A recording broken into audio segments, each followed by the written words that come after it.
Welcome to Commercial Real Estate Pro Network's CREPN Radio. Thanks for joining us. My name is J. Darren Gross. This is a podcast focused on commercial real estate investment and risk management strategies.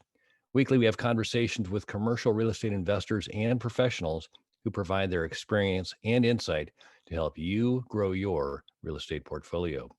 Today, my guest is Eric Voyles. Eric is the Executive Vice President and Chief Economic Development Officer of Texarkana Center, which operates one of the largest mixed-use industrial parks in the United States in Texarkana, Texas. And in just a minute, we're going to speak with Eric about the COVID effect and the opportunities created from COVID in rural markets and industrial and flex space properties. And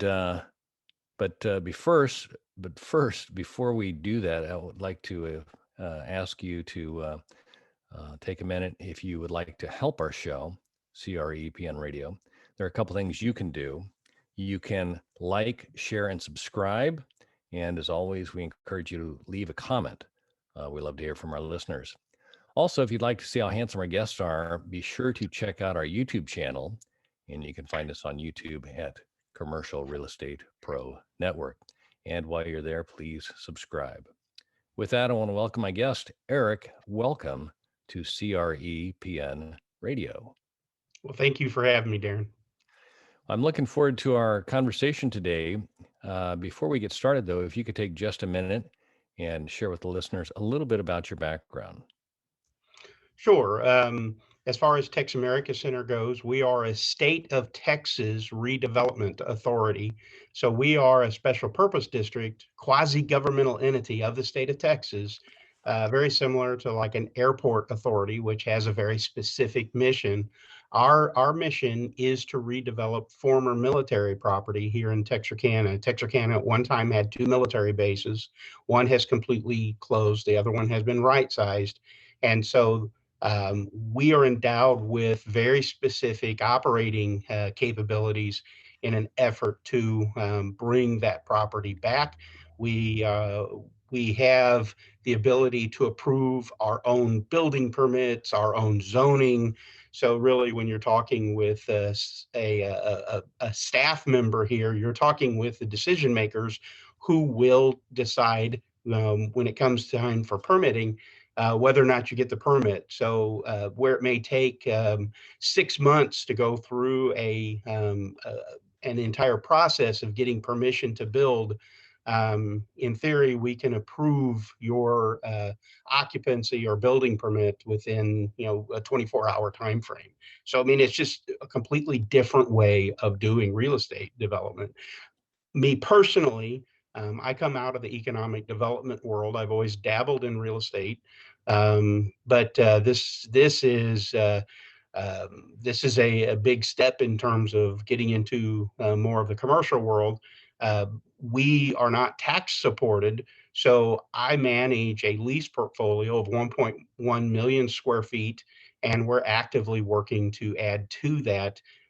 We've got 3 million square feet total, so I'm still trying to lease 2 million square feet of space.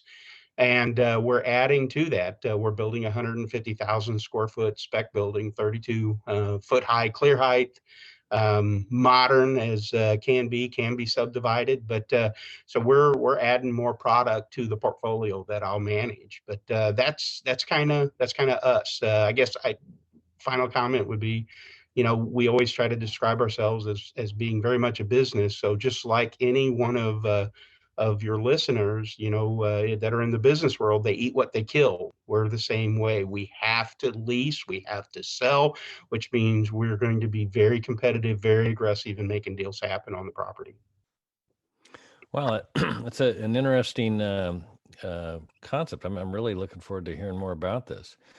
So the entity, the Texarkana Americas, is that the one that holds title, or are you a lease operator? Because you said you're taking or you're working with retired military Sure. bases. Is that right?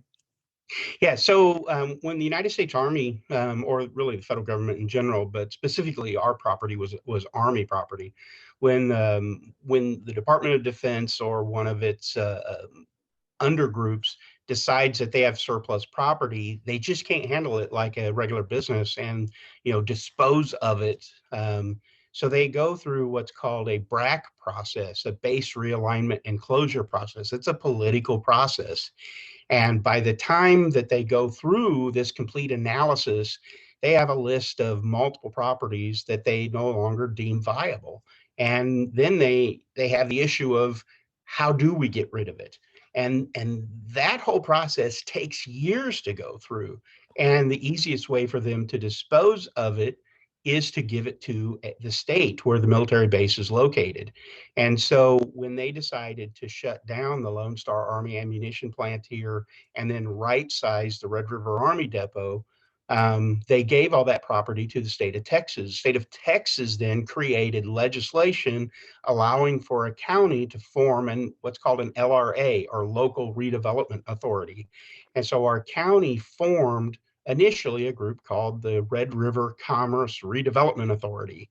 And we took the first amount of property, which was 765 acres and about 750,000 square feet. And that's where we began from. And so we began leasing and transacting ground immediately.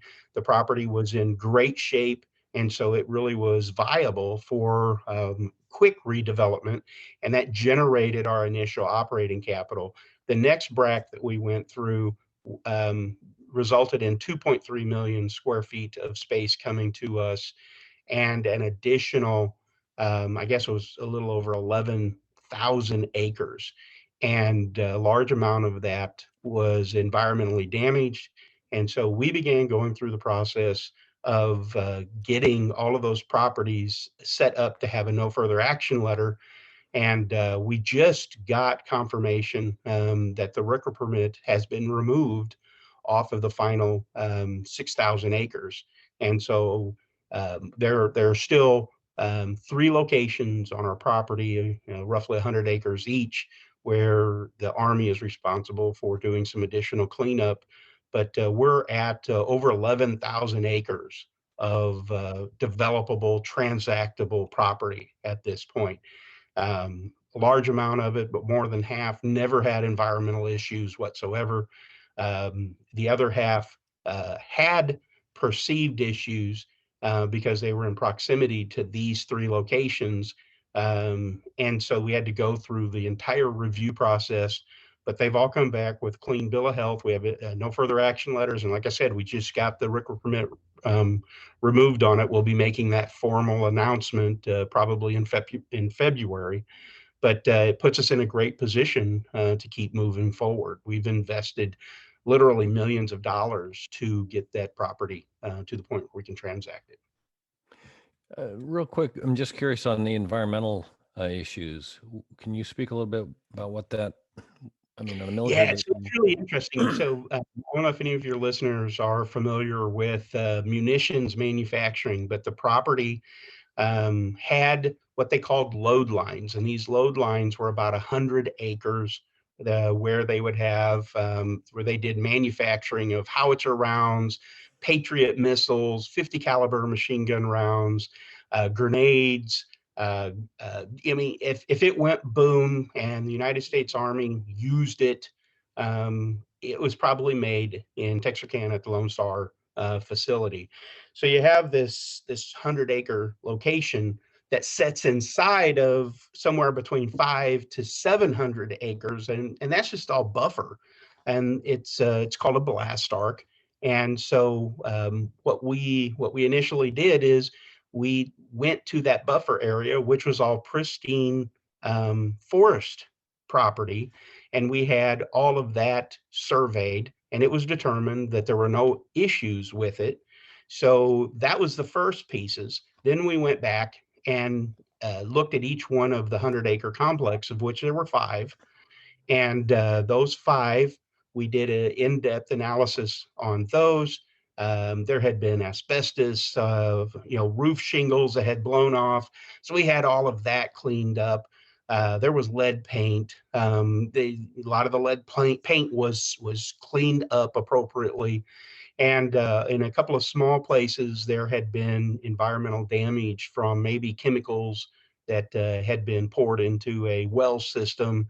And so the pipes had to be completely removed from the premises. So all that was dug up.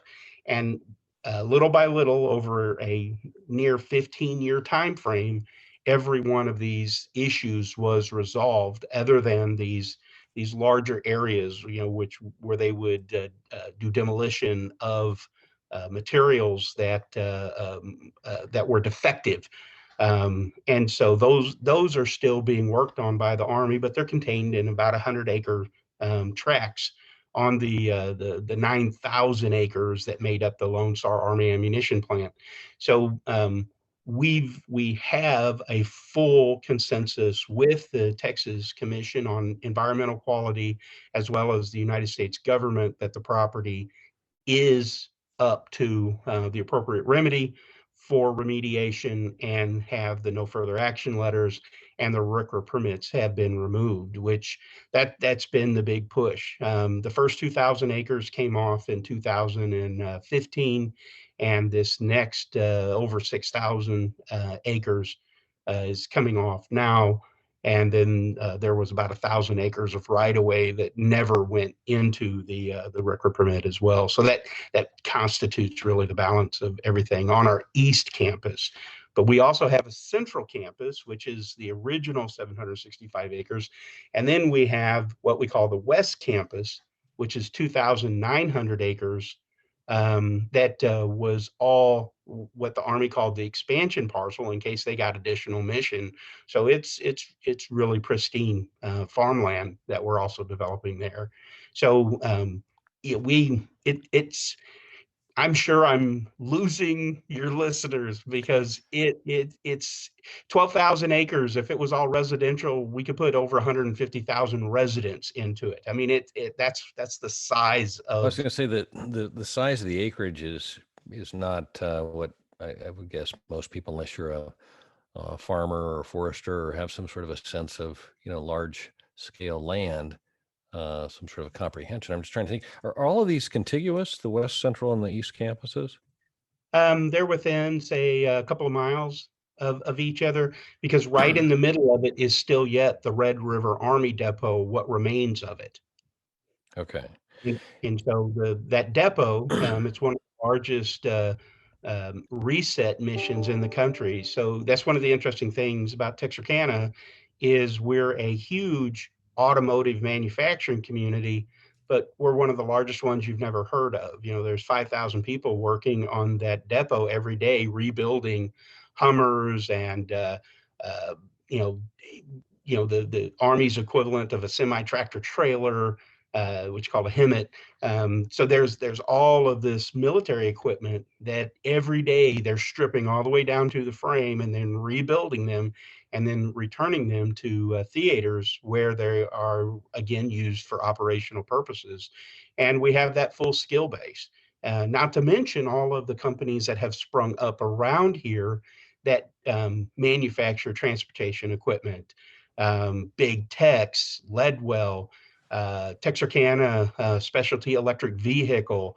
We have a fire equipment manufacturer in the area. I mean, it's amazing the amount of breadth and depth that Texarkana, this little community, has in transportation manufacturing. We have 34 times the number of companies than U.S. average in that category.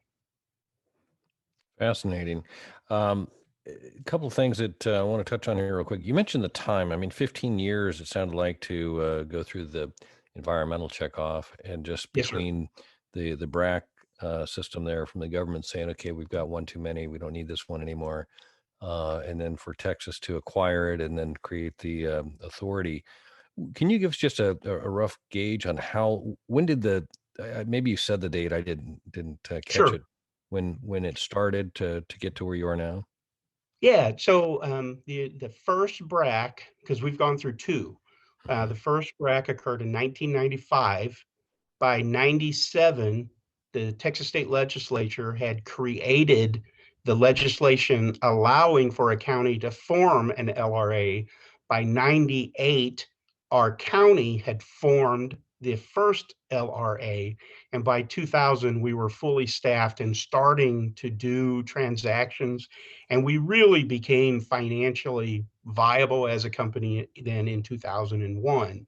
Then in 2005, the next BRAC moved through, and that's the one that shut down the entire Lone Star. The first one just right-sized a portion of the Red River Army Depot. The 2005 BRAC closed the Lone Star Army Ammunition Plant, and by 2010, the property had been transferred to us, and we began the process of doing environmental cleanup at that point. And the first amount of the property that was on that RCRA permit with that new property, the 9,000 that was affected by the RCRA permit, of the full 11, the first 2,000 came off in 2015, and then this last chunk, 6,000 and some odd, came off in January of 2021. It just happened within the last 2 weeks. So that's where we are. Now, in the meantime, we had begun leasing existing space when I got here in 2014. We had about 580,000 square feet of existing buildings leased, and we now have right at 1.1 million, and that's a result of our continued investment in infrastructure. So on that East Campus, some of the things that made that possible is we brought 144 strand fiber onto the property. We brought in high capacity natural gas through a third party group that works directly with Enable Midstream and is our supplier, where CenterPoint does most of the supplying in the rest of Texas. We brought in a specialty group to work with us on industrial. So their pricing is better than CenterPoint for large commercial users or industrial users than what you'll find with what CenterPoint has available. We also worked with a local electricity supplier, which is owned by AEP, the electric holding company. The local company is Southwestern Electric and Power Company, SWEPCO, and their rates are about 80% of the U.S. current average. And so we're a low-cost location for electricity because of that. And then water and sewer, we worked with the federal government. We got an EDA grant to extend the water and sewer lines. We also got a state of Texas capital fund grant to also participate in extending water and sewer on the footprint, all tied to a job creating project that we brought on to the property, a Spanish company named Maxam. They had a U.S. subsidiary called XPAL USA that we were successful in landing. It was about a $24 million project in 2017. And so that helped us, warrant the grants to extend the utilities. But once we extended the utilities, we were able to start running utilities back to a lot of the buildings where all the utilities had been shut down when the Army vacated the property. So there was a complex of buildings, 270,000 square feet, that as soon as we got utilities to it, we leased 11 of the 12 buildings in 9 months. Brought in, XPAL took one of the buildings. We brought in a company from Michigan called Lock Performance, or they're a defense company. And then we brought in a solar energy company that provides componentry called Array Technologies, and they went into several of the buildings as well. So, little by little, as we invest in the property, we're getting it to a point where we can transact. And that's what's so exciting about getting the work permit removed. We're at a point where we can transact, and that's besides the fact that we've grown in the last 6 years. We grew leased square footage from 580,000 square feet to 1.1. We also now have more ground that we can build. We've leased most of the quality existing buildings that we have, and so we're building so that we can keep creating jobs for our local citizenry. Got it. you take over a military base. My experience with military bases is that they're fairly well maintained. I mean, is that did you find that everything was in good working order with the exception of some of the environmental stuff? Or Yeah, it's just that the buildings were all built in 1941, and yeah, so so it's old. they had been maintained, but they were, I'll say, functionally obsolete. The warehouses were would have been excellent if someone needed a 270,000 square foot transload operation, because there was rail on one side and three dock doors on the other. And we just didn't see a need for that type of operation in our market, so we had to adapt them. So what we did is we went in and made sure that they were going to uh, stay nice and tight. We put new roofs on them. We went in, we added two small offices, a break room, a bathroom, an IT closet, and that's how we started marketing them. And as soon as we made the investment, reconnected utilities, because again, the sewer was 80 years old.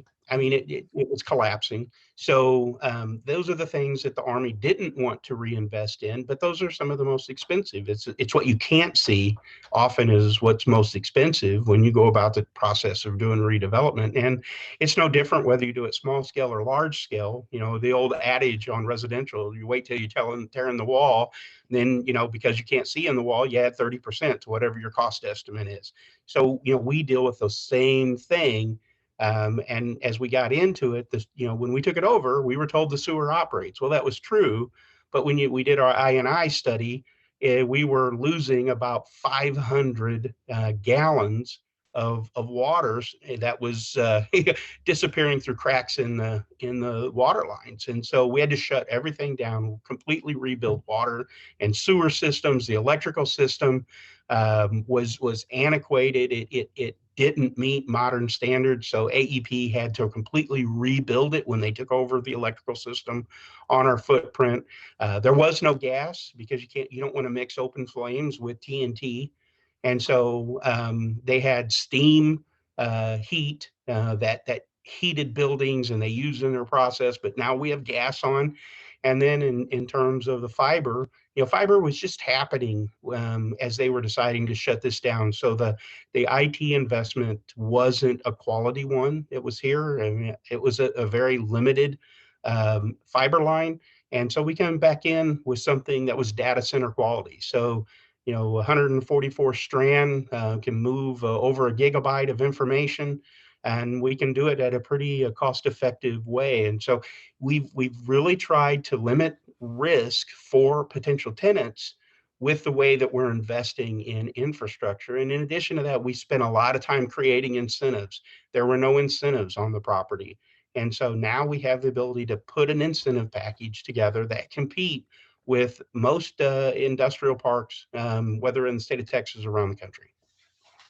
I was going to say that bringing in the infrastructure there and having that all current up to code and stuff, I'm guessing would be very attractive to a lot of uh, companies looking to relocate or looking for space. If you're looking at something that's old and antiquated, as opposed to just having the technology and the convenience of enough power or whatever it is you need, makes life a whole lot easier to do.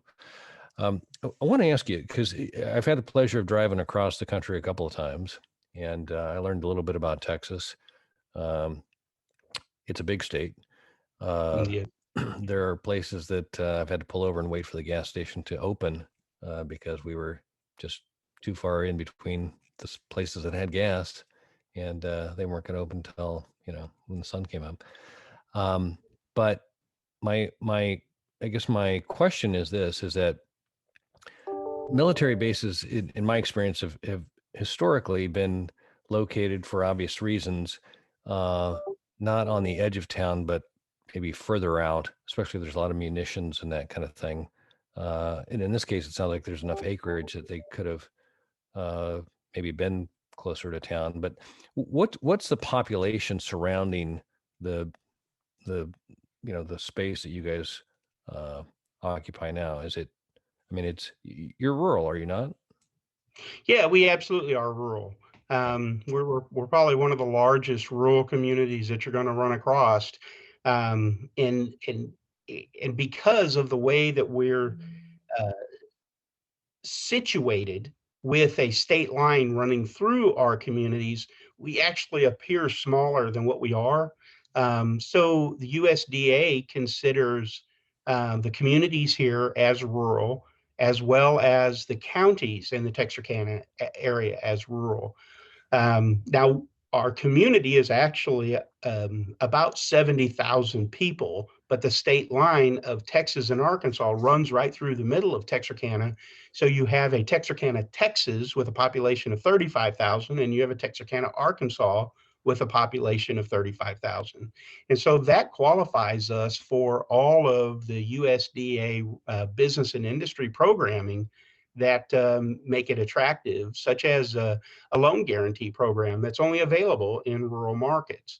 So even though we have a larger population base or labor force than what you'll find in many rural locations, we still meet all of those rural identifiers that are needed to be able to use some of the federal programs to help with business development activities for companies that are trying to expand or relocate. With the state line running right through the middle there, did Arkansas have to create a similar type of structure for their portion, or how did that work? Yeah, that's a good question. So because we're located in Texas, we there's no counterpart doing that kind of redevelopment because there are no military properties on the Arkansas side. We're just on the Texas side. Now, as a region, we did create a regional economic development group 2 years ago, and they are helping to market the overall region to businesses and help explain who we are to site search consultants. And so that's helping drive additional activity into the market. All right. And as far as the major industry in the area, was the base, has it historically been the main employer? Oh, without a doubt. Um, and this is part of what we're hoping to replicate or reproduce, I should say. But in we've only been able to find historic records for one of the base that talked about maximum employment. But the Lone Star Army Ammunition Plant in the summer of 1969 had 19,000 people working at it. And so there were buses coming from Fayetteville and Little Rock and Shreveport, all the major communities, and that they were working 410 shifts, and so they would be here Monday through Thursday, and so there was a lot of transient housing that was available close by. And then they would go back home for 3 days, back wherever family was. And so it kind of put in place a very common practice here that people drive a long distance to go to work. Even now, if you look at the labor data for Bowie County, and that's the county we're located in, um, the second largest concentration of employees working in Bowie County drive 50 to 75 miles every day to come to work at the employers in Bowie County. Is that That's one way four or? times, yeah, that's 4 times US average. I Wow. mean, that is statistically significant that we have that kind of commuting pattern. But part of the reason is as you start to look at where the other major employment centers are, they're hundreds of miles away. Dallas is 160 miles to our west. Little Rock is 160 miles to our east. Fort Smith is 190 miles to our north. And so that demarcation point between all them is about 75 to 85 miles before it becomes economical to drive to the other location every day and come here. And we have just a plethora of communities out there that have 4,000 people, 6,000 people, 7,000 people. And so For instance, our 75-mile radius around our property has 1.1 million people living in it. You don't see that when you look at a map because all of the communities are literally 4 to 15,000 people in them.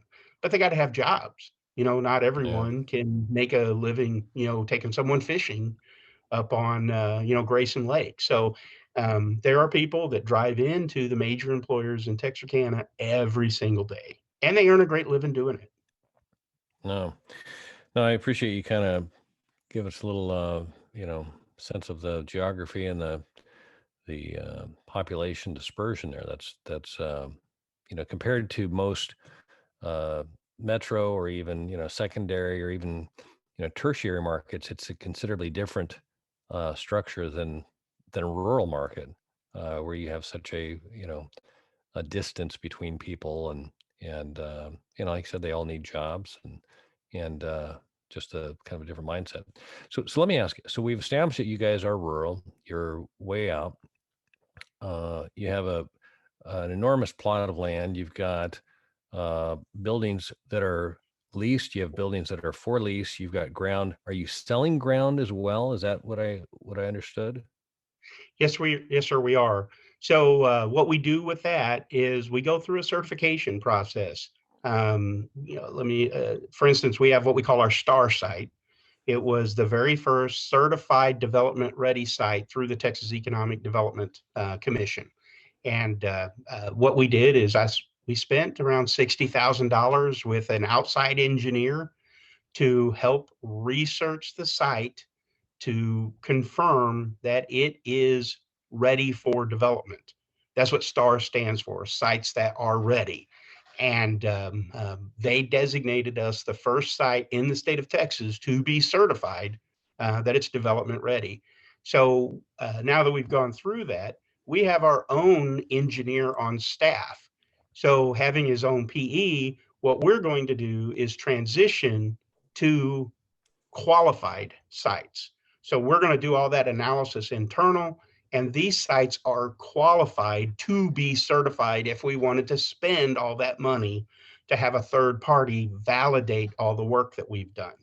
And it's just going to it's the same process. He's still putting his PE stamp on it, so he's at risk for if anything he says is not, true to the marketplace. But we're just not going to pay a third party to validate the information that we've done. We don't feel that that needs to be done. And the second site, or our first qualified site, is the 24-acre site where we're building our first spec building. So we went through the process to get it qualified, and then we immediately chose to build a 150,000 square foot spec building on it. The next site that we're going to do is, I think it's an 18-acre site, and it's well served, and it sits directly adjacent to this 24-acre site. You've mentioned rail multiple times. I'm Yes, sir. assuming there's a couple of what's the interstate that's nearest? Yeah, no, great question. So the transportation network that we have is pretty robust. We have three interstates that serve Texarkana. I-30 is the oldest and most complete. It runs from Dallas to Little Rock. And then from Little Rock, it runs on to Memphis. And then from you hit Memphis, you can get anywhere on the entire eastern seaboard. We also have I-49 connecting to us. I-49 is complete from Texarkana to New Orleans. There's about 180 miles of I-49 to be built, replacing the two-lane road that is US 71. But I-49 is complete from Fort Smith to Kansas City, and then when you get to Kansas City, it forks out and serves the all the way up to Canada, the whole central portion of the U.S. and Canada. And then the other interstate that's currently being built that will run through Texarkana is I-69. I-69 is complete from Canada. It crosses by Detroit, comes down all the way to Evansville, and it currently is complete through Houston. There will be three legs that will come out of Mexico, converge just above Corpus Christi, run to Houston, and then run all the way up to Texarkana, connected I-30. I-30 will be the de facto I-69 bed back to uh, Memphis, and then there will be a leg from Memphis to Evansville. There's all where there is not current interstate, there is 4-lane highway serving a lot of it. So you have US 59 that runs from Texarkana to Houston right now.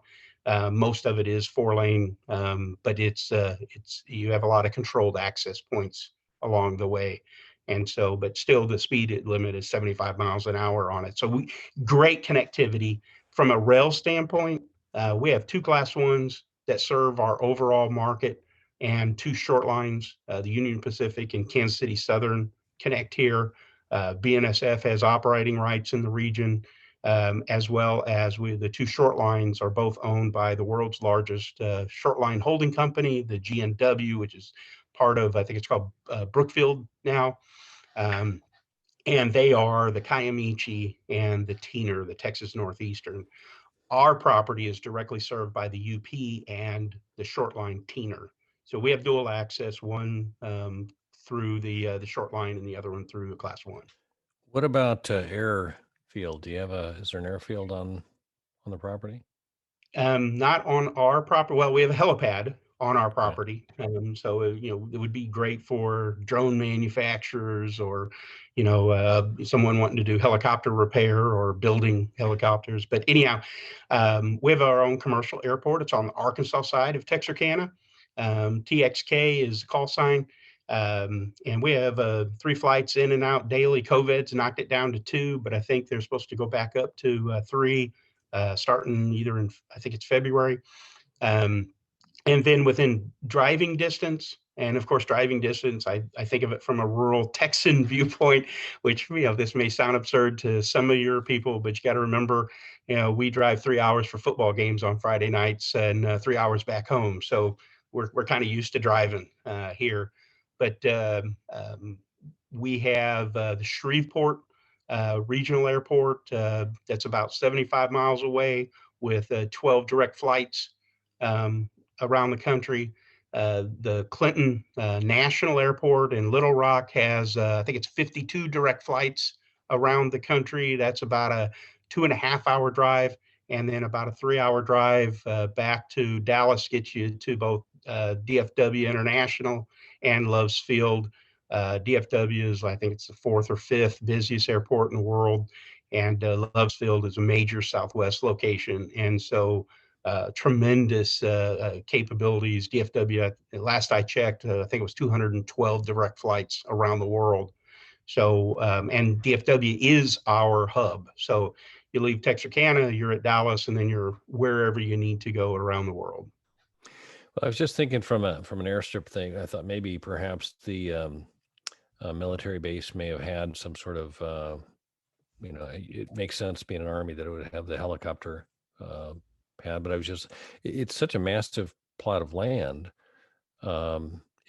It just seems like, wow, you could essentially have that, and that could have been something the military used, and that would have been interesting. But so we've got plenty of rail, we've got plenty of interstate access. You've got the surrounding airports. You've got all the acreage. You've got the buildings that you've built. You've got the sites that you're preparing to build, doing some spec build. Tell me a little bit about the. Are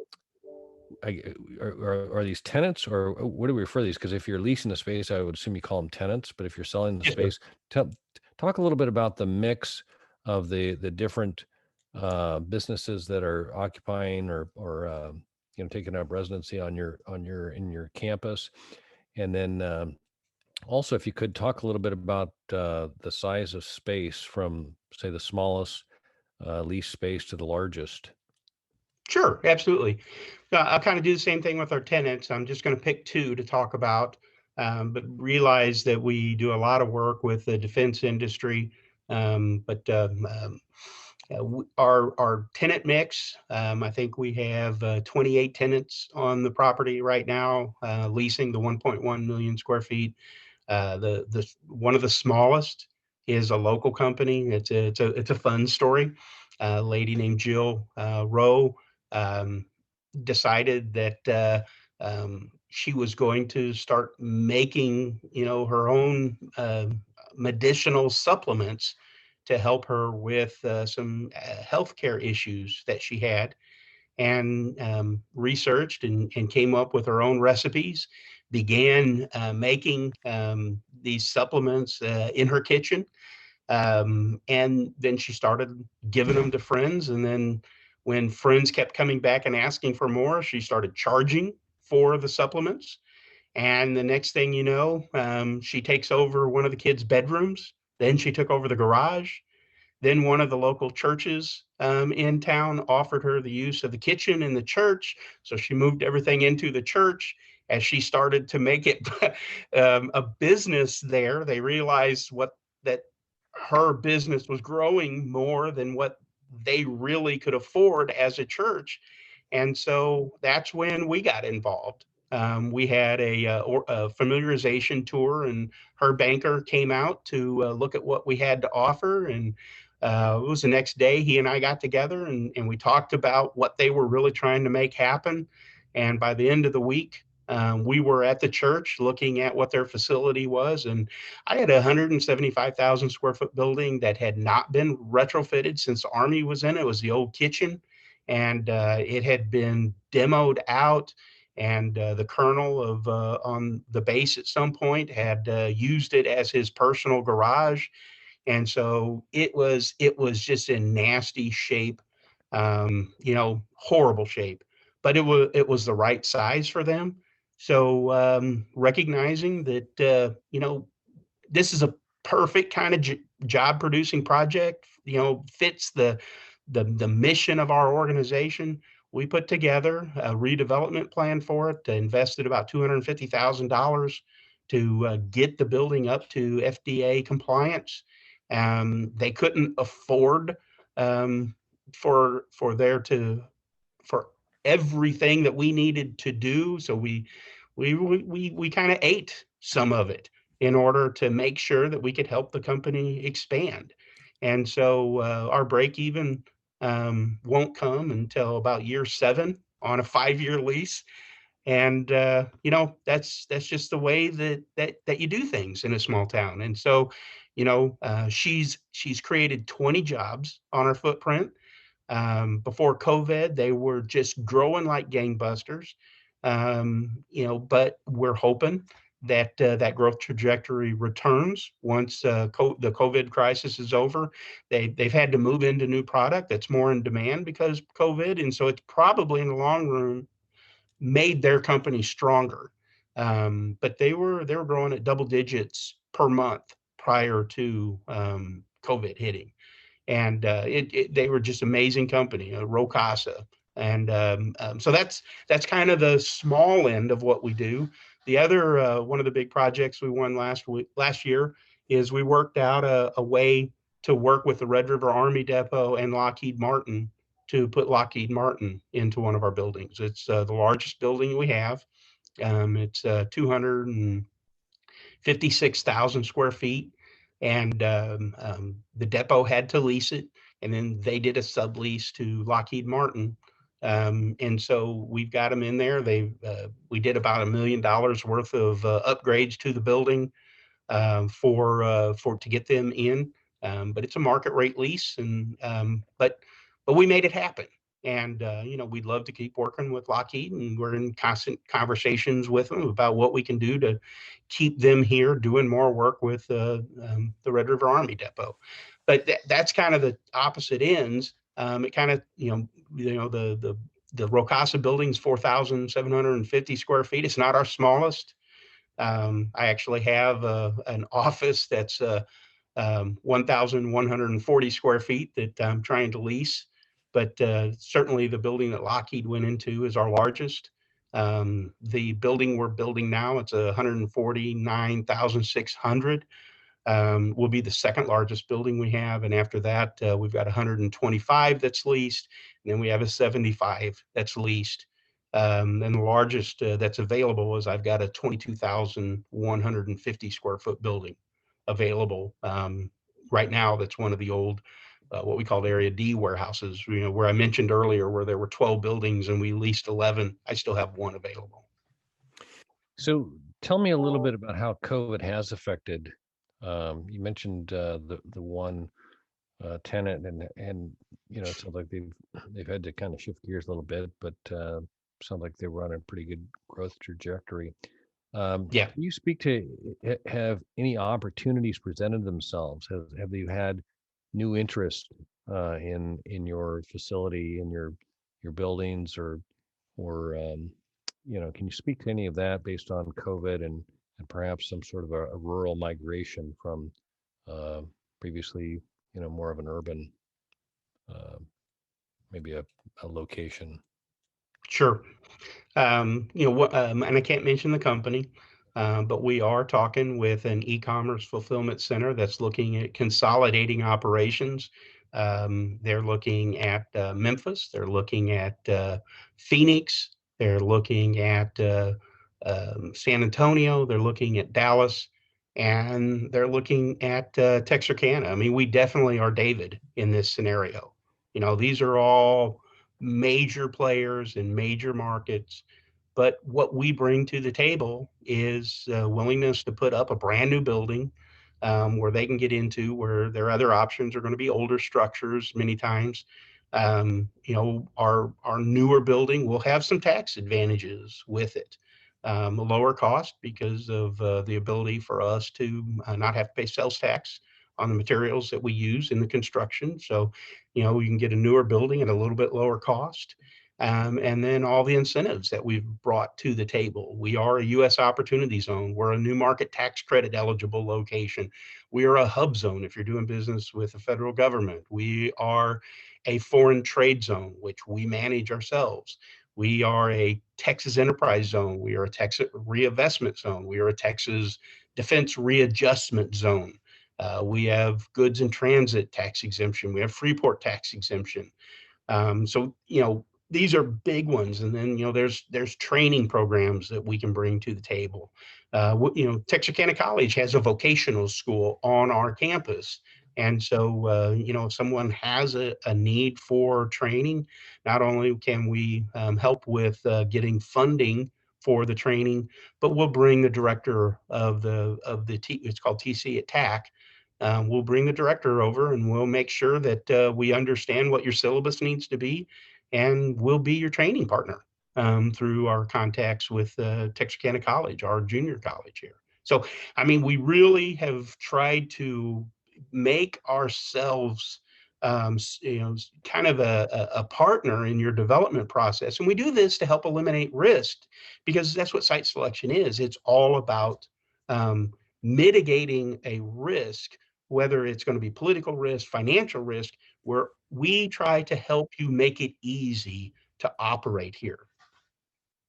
No, I was going to say all of those tax incentives and a new a new facility and all that. If it's somebody's looking to locate in the middle of America, I would think that you guys would be, up in consideration.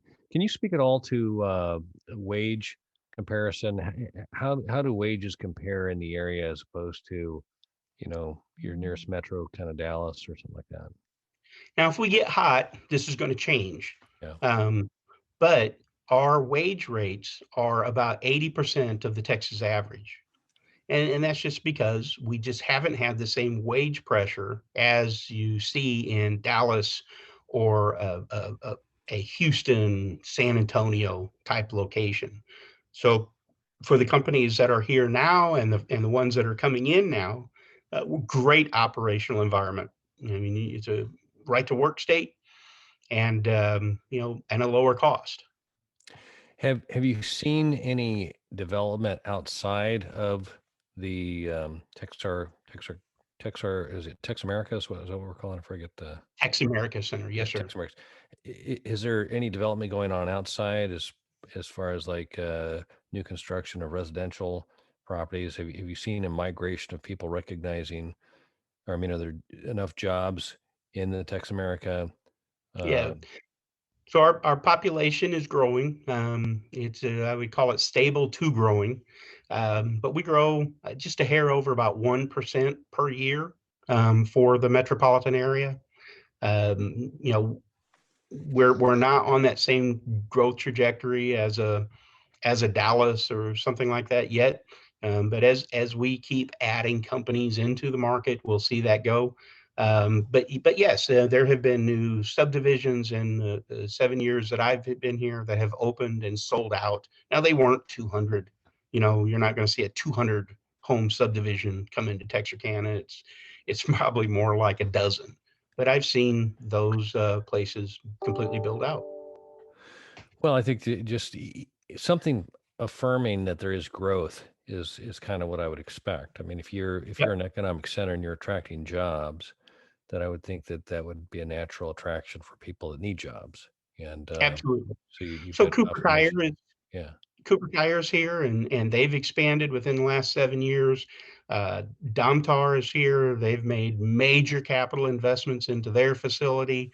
Um, um, International Paper sold their facility to Graphics Packaging, but prior to that, they made a major investment. There was an aluminum plant here that was dormant when I arrived. A Chinese company called Ta-Chin bought it, have invested back into the facility, and they've actually started to bring in some companies that are doing work with them. And so another, I'll call them a competitor, but they're not really. They kind of focus more on the smaller projects. We're working to try to bring in larger ones. But the Nash Business Park has seen a tremendous amount of growth. It sits right adjacent to that facility, but they did just land one of the large processor companies that will be taking product coming out of the mill and reworking it before selling it off. So we've seen a fair amount of investment in the market. Um, a United Technologies company that does railcar work for them. I think it's called UTX. Um, Opened a dormant GE facility that had been dormant here in the market for a while, and they brought about 450 jobs in doing rail car repair.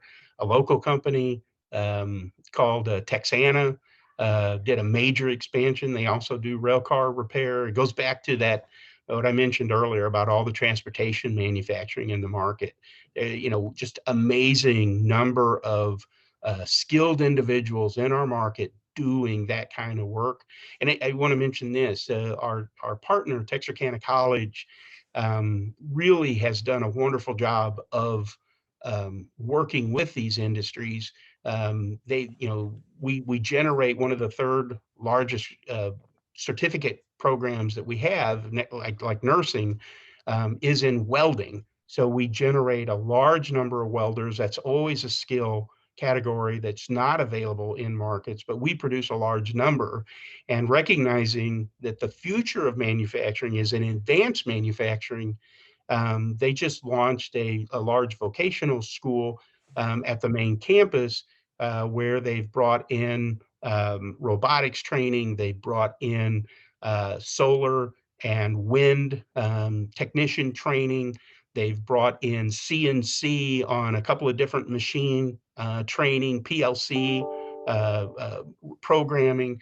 So we're moving now, since we have the basis of automotive covered, we're trying to get into component part manufacturing for several of the industries that are a great connection to what we already do well around transportation. And I really applaud our new president at the college for recognizing that we need to keep driving manufacturing forward here in Texarkana. We have 18% of our labor force is involved in manufacturing, well over twice the national average.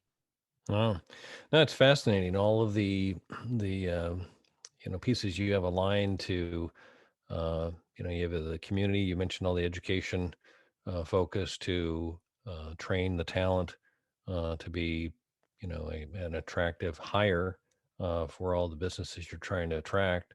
Uh, all of the tax incentives, all of the facilities that are updated or potentially new.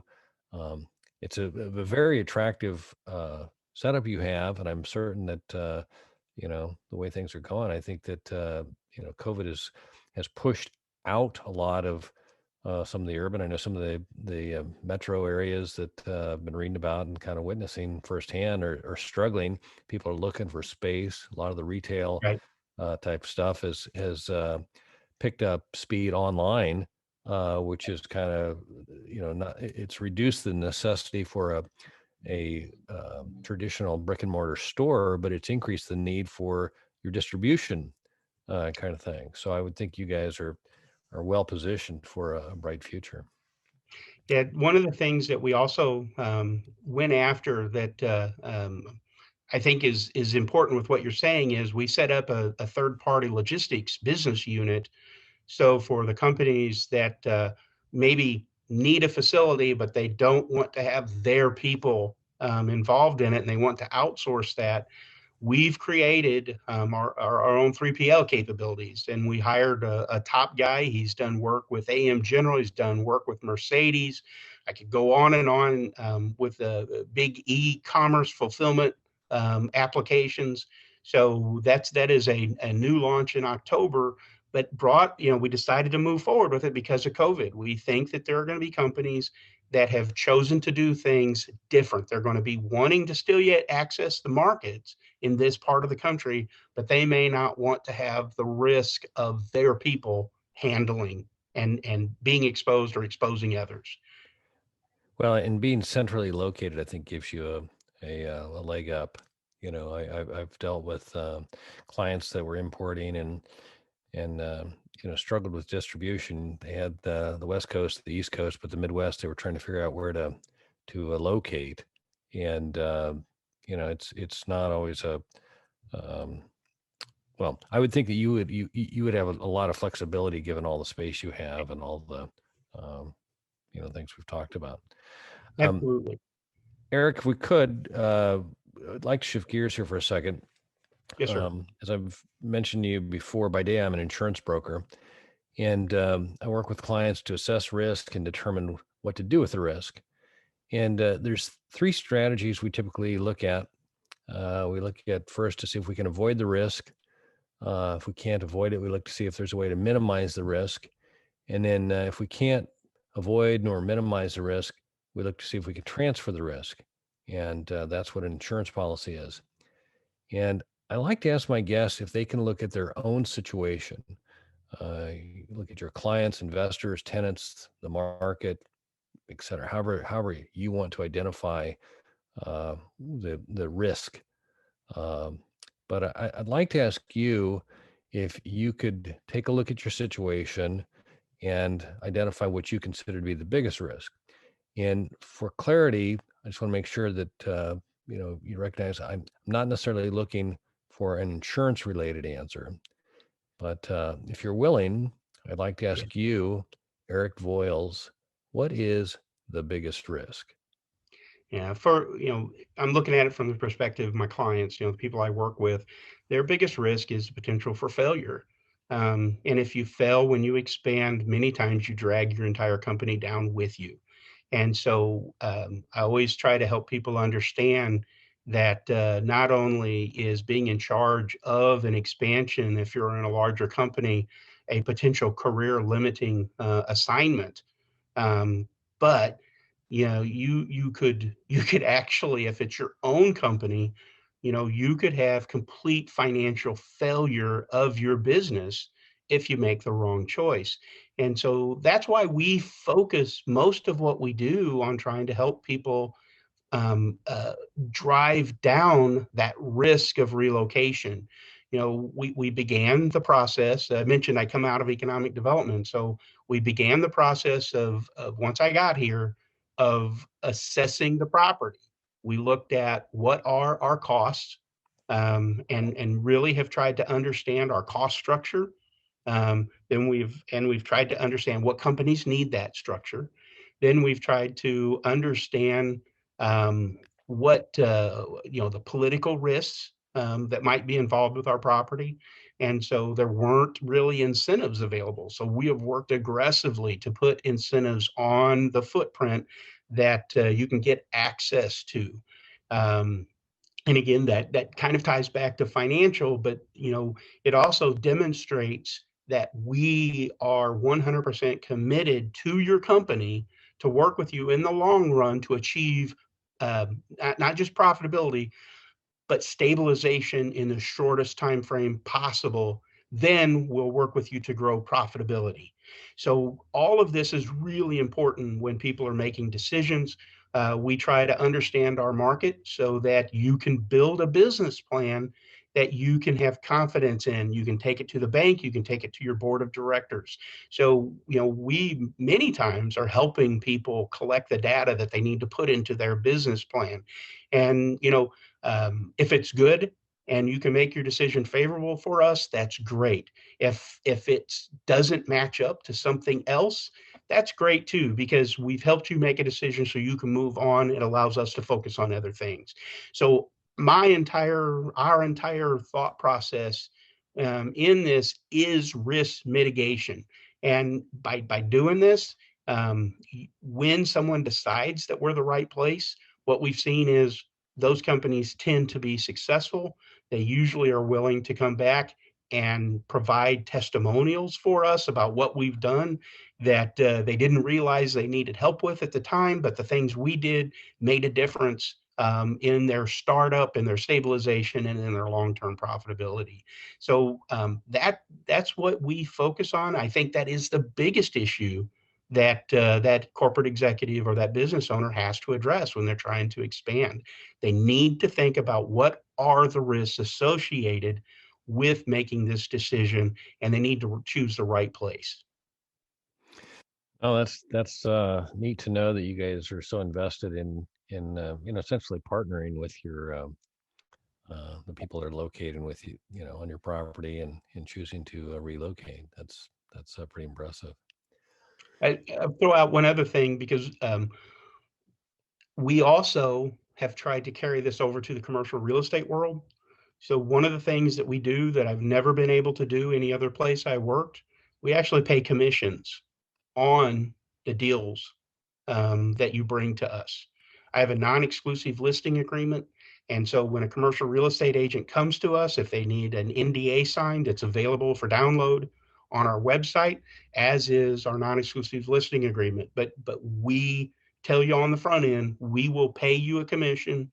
We just need to get under contract with you for the project, understand the parameters, and then we pay both sides for the first $1 million of the project. So you get paid twice as much. And we do that again because, you know, having worked in the economic development world, I know the way a lot of commercial real estate agents and developers think about the public sector. And I want to, again, mitigate that risk, that thought process that we're going to try and screw you over if you bring us a deal. And so I want everything out there on the front end so you feel comfortable coming to us and working with us. No, that's great. I appreciate you sharing that. Hey, Eric, where can listeners go if they would like to learn more or connect with you? Yeah, our website is www.tex, America with an S, center.com. TexAmericasCenter.com. Got it. Eric, I want to say thanks again for taking the time to talk today. I've enjoyed our talk. I've learned a lot, and I look forward to doing it again soon. Great. Thank you very much, Darren. Really appreciate the opportunity. Thank you, sir. All right. For our listeners, if you like this episode, don't forget to like, share, and subscribe. Remember, the more you know, the more you grow. That's all we've got this week. Until next time, thanks for listening to Commercial Real Estate Pro Networks CRE PN Radio.